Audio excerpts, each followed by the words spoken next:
Still facing the same old troubles in the polls. KCAL9 political reporter Dave Bryan joins us now with a look at Trump attempting to jumpstart the campaign in North Carolina. Dave? Well, Lena, Jeff, out with the old Donald Trump and in with the new Donald Trump. That's what many of his supporters are saying tonight after the most miserable month of the long campaign may have finally ended tonight with a speech he gave in North Carolina. And it's my honor to introduce Donald J. Trump.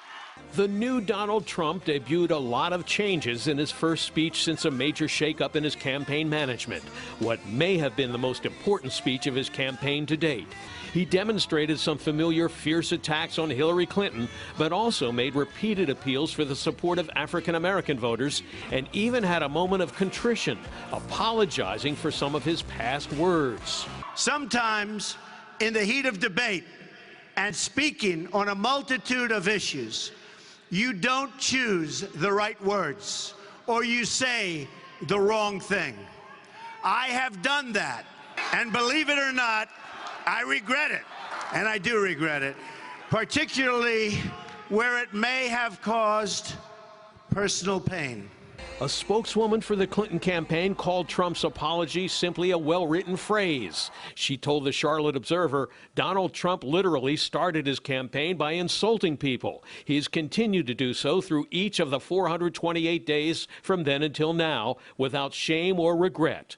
We learned tonight that his speechwriter and teleprompter know he has much for which he should apologize. Trump did not apologize, however, but added even more fire to charges which he has made before about President Obama and Hillary Clinton. She and Barack Obama unleashed ISIS. Whether you like it or don't like it, whether you want to hear it or don't, that's what happened. President Obama lied about the $400 million in cash that was flown to Iran. He denied it was for the hostages, but it was. Just came out. He said, we don't pay ransom, but we did. So the give him hell Donald Trump showed up too, portraying himself as the guy who's fighting for millions of Americans who have no power and no voice. Even, he said, if it means taking on his fellow Republicans.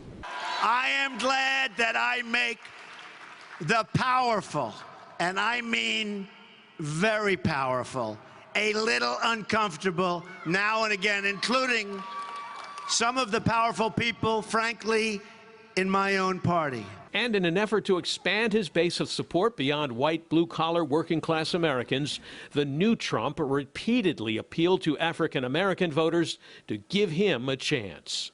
If African-American voters give Donald Trump a chance by giving me their vote, the result for them will be amazing. Under decades of Democratic leadership, look at the schools, look at the poverty, look at the 58% of young African Americans not working. The inner cities are so bad, you have nothing to lose. Hillary Clinton and the Democratic Party have taken African American votes totally for granted.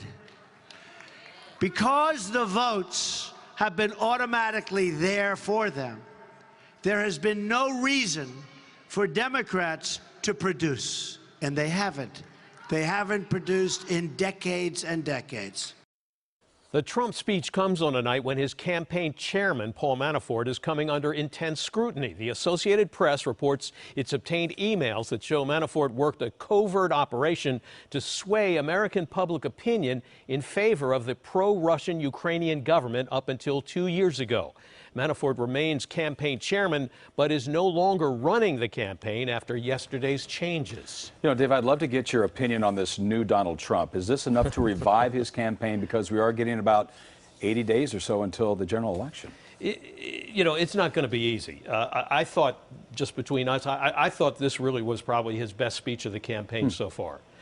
First of all, he actually said he regretted saying something. That doesn't happen very often, and caused personal pain, perhaps an oblique reference to the dispute he had with the Gold Star Khan family.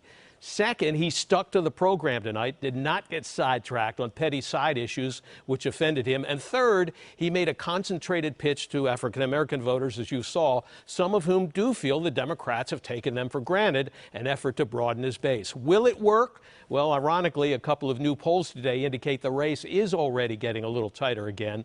The question with Trump is always, how long can he stay on track? The debates could get pretty interesting. Jeff, Lena?